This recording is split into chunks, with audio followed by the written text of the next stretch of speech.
Tiziano Vecellio, conocido simplemente como Tiziano, nació en Pieve di Cadore, un pueblecito de montaña del norte de Italia, en una familia de abogados y administradores. No sabemos cuándo nació, solo sabemos que fue entre 1487 y 1490. Y sabemos que antes de cumplir los 10 años, la familia les envió a él y a su hermano Francesco aquí, a Venecia, a vivir con su tío Antonio, que era funcionario. Pero ninguno de los dos hermanos continuaría la tradición familiar, sino que ambos estudiarían pintura.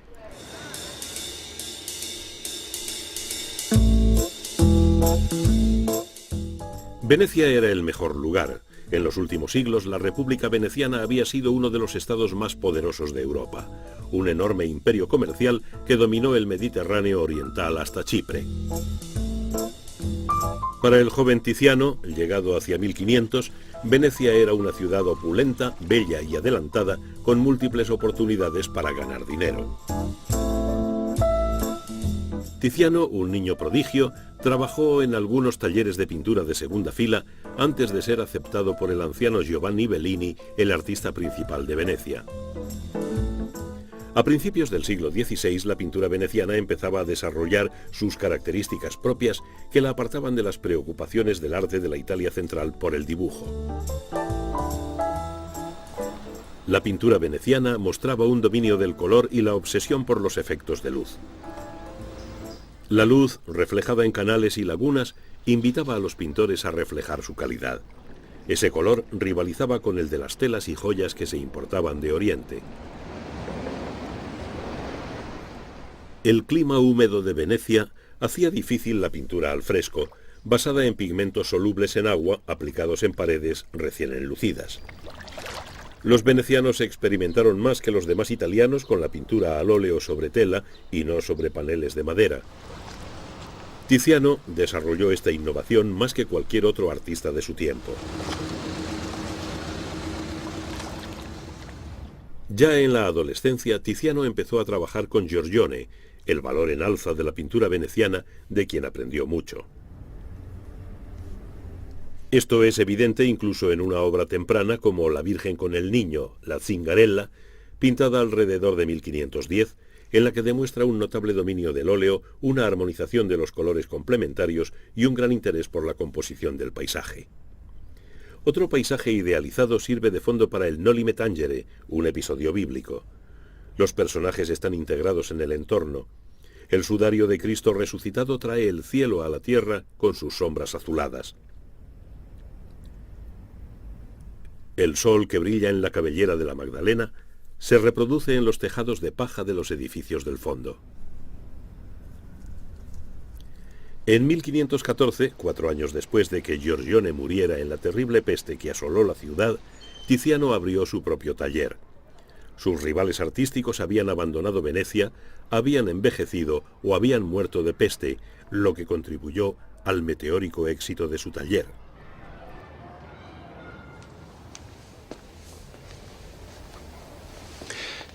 Tiziano había realizado ya diversos encargos, pero en 1516 logró uno que lanzó su nombre por toda Venecia y más allá.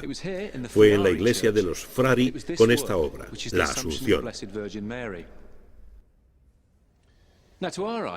Para nuestros ojos de principios del siglo XXI, solo es otro cuadro religioso, pero era una imagen dramática como nunca se había visto. Lo que hace Tiziano es dividir la imagen en 3 secciones, pero dándoles vida. Los apóstoles son como estatuas, esculturas musculosas, lo que demuestra que ha estudiado a Miguel Ángel. Si subimos un nivel, vemos angelotes o amorcillos sujetando una tenue nube en la que se encuentra una virgen bastante idealizada, lo que demuestra que ha estudiado a Rafael. Y por último, arriba encontramos ese brillo etéreo exclusivo de Tiziano. ¿Cómo se combina todo esto? De 2 maneras, mediante ese brillante color veneciano que surge en el cuadro y que Tiziano domina a la perfección. Sobre todo ese rojo que subraya la imagen de Dios, de la Virgen e incluso de los apóstoles. Pero por encima de todo está la luz. Con este cuadro tenemos suerte porque podemos verlo in situ, como Tiziano lo ideó, con este marco de mármol que él mismo ayudó a diseñar y que mantiene la luz natural en los bordes. Pero cuando volvemos ponemos a mirarlo, comprendemos que la luminosidad que surge por detrás de la Virgen y de Dios compite con la luz natural, y esta es la raíz esencial del cuadro. Tan radical resultó que a los frailes no les gustó mucho. Pero el embajador imperial en Venecia hizo una oferta de compra. Los frailes pensaron que tenían algo bueno y se lo quedaron. Como consecuencia, las iglesias se disputaron las pinturas de Tiziano y, de hecho, su siguiente obra maestra se encuentra en el ábside de la iglesia, a la derecha.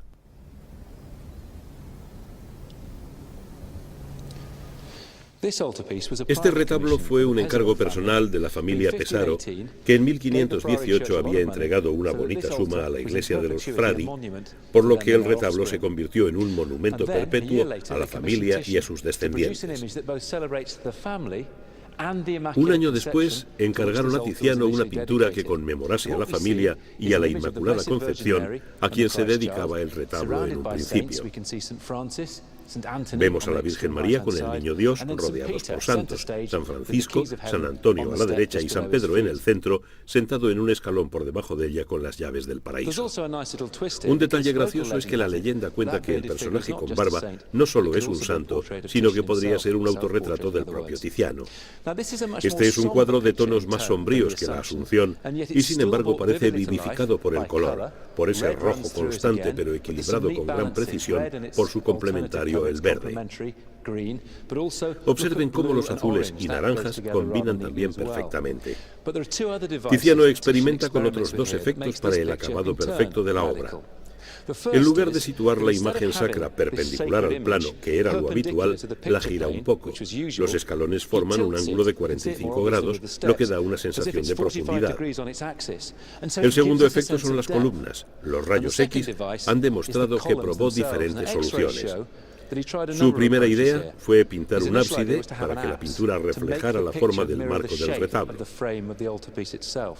Pero al final prefirió dos columnas, sin fin, que recuerdan a las columnas de cada lado, pero que sobre todo nos levantan hacia el cielo.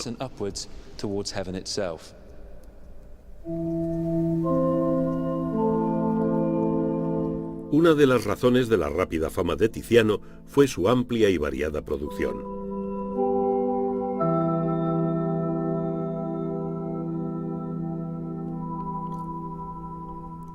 Dividió su esfuerzo entre obras religiosas de gran tamaño, destinadas a lugares públicos, y otras, retratos e imágenes más eróticas, para coleccionistas privados.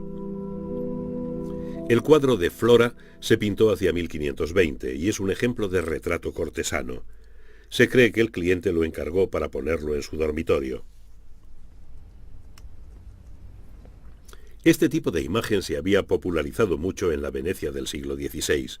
Tiziano empleó a menudo la imagen femenina para ofrecer a sus ricos clientes cuadros sutilmente alusivos al amor sexual. Estos cuadros se solían colgar detrás de unas cortinas o en habitaciones privadas y solo se enseñaban a algunos amigos. En principio representa a Flora, un personaje legendario de las festividades de la Roma antigua, una cortesana y una diosa. Las cortesanas eran prostitutas de clase alta, expertas en poesía, literatura y música. La demanda de prostitutas normales y de cortesanas debió de ser muy importante. En una ciudad de casi 125.000 almas había unas 12.000, una industria en alza para los comerciantes, marineros y turistas que se abatían sobre la sensual ciudad. A los 30 años, Tiziano era ya reconocido como el principal artista de Venecia y había empezado a llamar la atención de clientes más lejanos. Los alrededores de Venecia estaban divididos en ducados que albergaban a las familias ricas, esenciales para el desarrollo del arte, ya que eran la principal fuente de encargos para poetas y pintores. Tiziano se relacionó mucho con dos poderosas familias del Renacimiento, los Gonzaga de Mantua y los Este de Ferrara.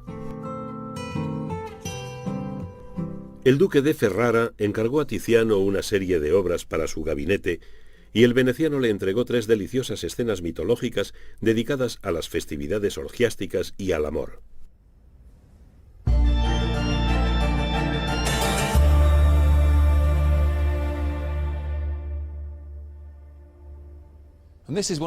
Este es uno de los 3 cuadros que Tiziano pintó para el duque de Ferrara.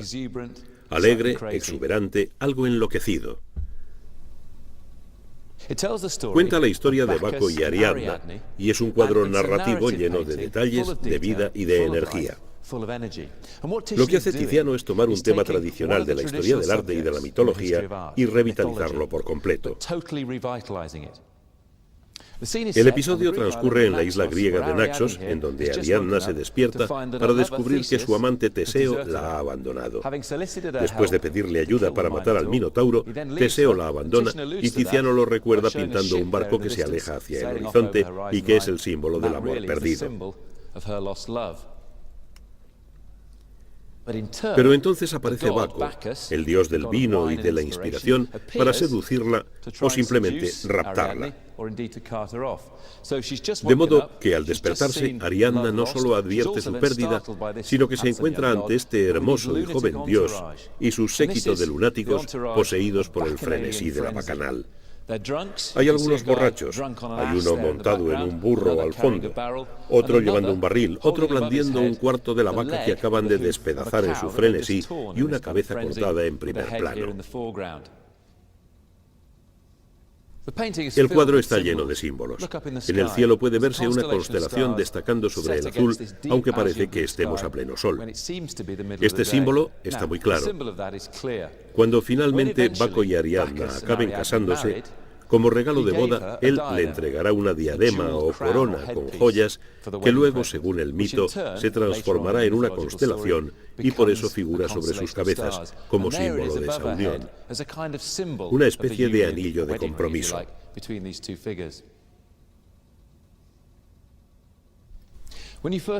Al contemplar por primera vez este cuadro, sobresalen 2 características que le dan su fuerza.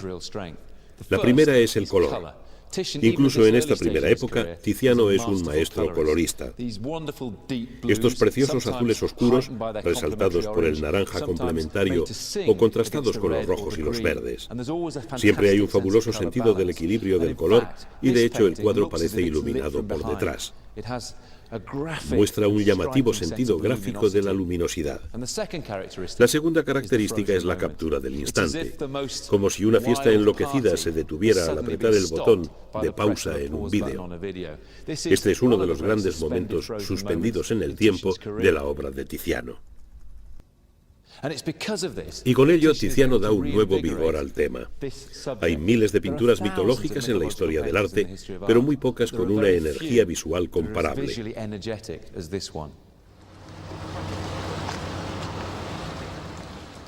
Cuando Tiziano terminó el encargo del duque, tenía unos 35 años. Con su sentido comercial y la ingente producción de su taller, había amasado una buena fortuna. Pero no todo era prosperidad. La tragedia golpeó su vida personal. Su mujer Cecilia murió en 1530. Algunos estudiosos creen que Cecilia sirvió de modelo para algunas de sus obras, como esta Virgen del Conejo. Se piensa que la pintó en la época de la muerte de su mujer, pero esta es una visión más romántica que veraz. Poco después de la muerte de Cecilia, Tiziano se mudó con sus hijos a una gran casa en uno de los barrios más selectos de Venecia. Aquí vivió como un distinguido caballero veneciano, recibiendo y agasajando a los personajes más ilustres. Estaba en la cumbre de su éxito y a punto de interesar a su más famoso mecenas.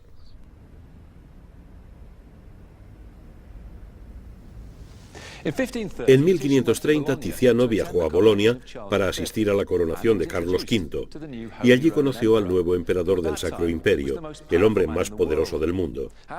Como emperador gobernaba toda la Europa central y como rey de España dominaba los Países Bajos españoles y numerosas plazas en el Nuevo Mundo. Inmediatamente le encargó un retrato que se ha perdido.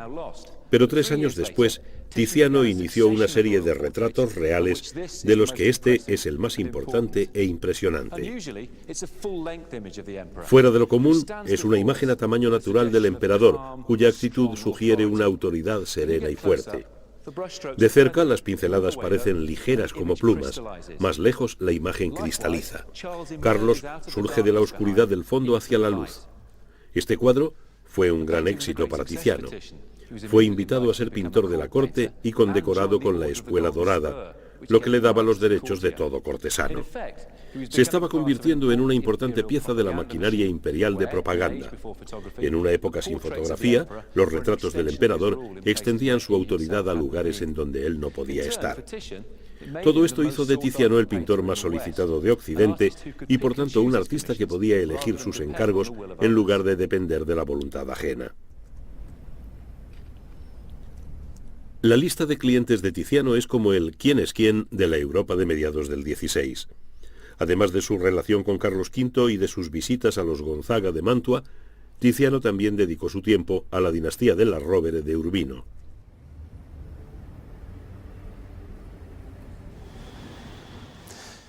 Este es uno de los cuadros más famosos del arte occidental. Se llama La Venus de Urbino, porque lo adquirió un hombre que llegó a ser duque de Urbino, Guidobaldo de la Rovere. Es una imagen de maravillosa sensualidad y erotismo.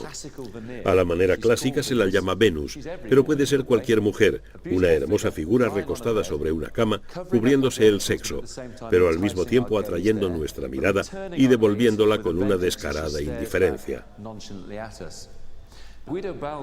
4 años antes, en 1534, Guidobaldo se había casado con una niña. El perrito es símbolo de fidelidad marital. Las rosas que sujeta simbolizan el placer del amor y la constancia del amor, también representada por el mirto visible en la ventana. Las criadas parecen mostrarnos cómo se lleva una casa. En cierto sentido, la pintura parece un manual para jovencitas, cómo ser una esposa cumplidora. Pero es una imagen que empieza y termina en lo carnal. Tiziano inventa una nueva manera de pintar la carne, secando despacio óleo que aplica en capas finas, casi translúcidas. Estructura la carne por capas de forma muy similar a la naturaleza. Y también hay un erotismo que parece brotar de su obra. Es la proclama de un nuevo estilo de pintura.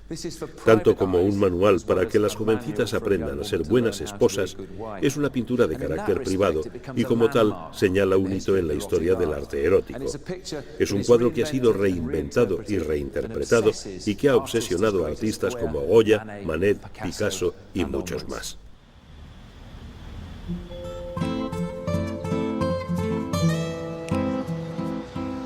En 1545, a sus 50 años, Tiziano visitó Roma, invitado por el nieto del Papa Pablo III. Se instaló en un apartamento que daba al Vaticano. En una carta a Carlos V expresaba su interés por los numerosos monumentos clásicos de la ciudad y añadía: «Aprendo mucho de estas maravillosas piedras viejas».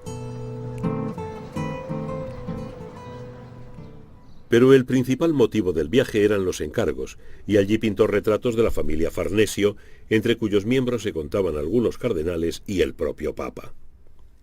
En 1555 Carlos V abdicó y su hijo Felipe II heredó el trono de España.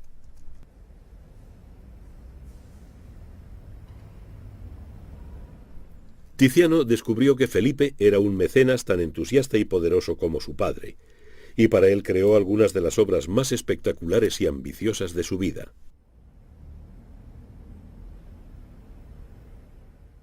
En un principio, Felipe le encargó 2 grandes escenas mitológicas, que luego serían parte de una serie excepcional. Quizá la más impresionante de ellas sea esta de Diana y Calixto, que se conserva en la National Gallery de Escocia. El tema es un motivo clásico. Tiziano las llamaba sus poesías, poemas de otro mundo y también eróticos. Esta cuenta la historia de Diana, diosa de la caza y diosa de la luna. Un día que ella y sus alegres compañeras volvían de cazar, descubren que algo le ocurre a una de ellas. El personaje recostado que está siendo desnudado por sus compañeras. Es Calixto, y lo que le ha ocurrido es que ha sido violada por Júpiter, el dios supremo, y está embarazada. En este grupo de mujeres, la castidad era el valor más estimado. Cuando sospechan que está embarazada, la desnudan y este es el momento en que se produce la revelación. Lo que sucede a continuación es bastante trágico. Calixto es expulsada del grupo y cuando Juno, la esposa de Júpiter, se entera de lo ocurrido, la destierra y la convierte en osa. Más tarde, Arca, el hijo de Calixto, descubre a la osa, la persigue sin saber que se trata de su madre y la mata.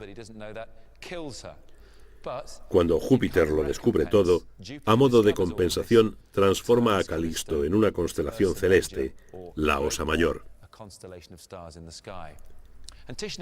Tiziano representa implícitamente esta parte de la historia al hacer que la acción vaya de Diana a Calixto. Diana la señala con el dedo como diciendo, fuera, quedas expulsada tras la revelación. Pero por el agua serpenteante, nuestros ojos llegan al bosque, que es uno de los destinos de Calixto, y al cielo, que es su otro destino. El cielo es el área de color dominante, con ese maravilloso brillo naranja equilibrado por el azul de las montañas en un ritmo que invade toda la pintura. Naranja y azul son colores complementarios y es el color lo que realmente fascina a Tiziano. De hecho, transforma el color en algo parecido a la carne, aplicándolo con los pinceles y con los dedos. A medida que envejece, y tiene 70 años cuando pinta esto, todo empieza a iluminarse. Lo más notable de estas obras es su textura áspera y casi inacabada. Esto es más evidente en la última de la serie, Diana y Acteón, en la que las líneas casi no existen. También confirma la idea de que en sus últimos años Tiziano pintó con los dedos tanto como con los pinceles. Los últimos años de Tiziano siguieron siendo muy prolíficos. Sus obras de entonces se definen por su intensidad dramática y por un estilo cada vez más suelto y liberado. La aguda conciencia de la muerte cercana está patente en el último cuadro, La Piedad, en el que Tiziano trabajaba en 1576, cuando Venecia fue asolada por otra terrible peste. Tiziano murió el 27 de agosto de ese año, aunque no de la peste que se llevó poco después a su hijo, junto con otros 70.000 venecianos. Tiziano fue enterrado en Santa María Gloriosa de los Frari, rodeado por dos de sus más logradas obras maestras. Tiziano fue la estrella más brillante del firmamento artístico de la Venecia del siglo XVI. Su tratamiento del color y de la luz transformó el arte europeo y su expresividad física inició una revolución en la pintura. Sus obras fueron solicitadas por los hombres más poderosos del mundo. Fue probablemente el primer artista realmente internacional.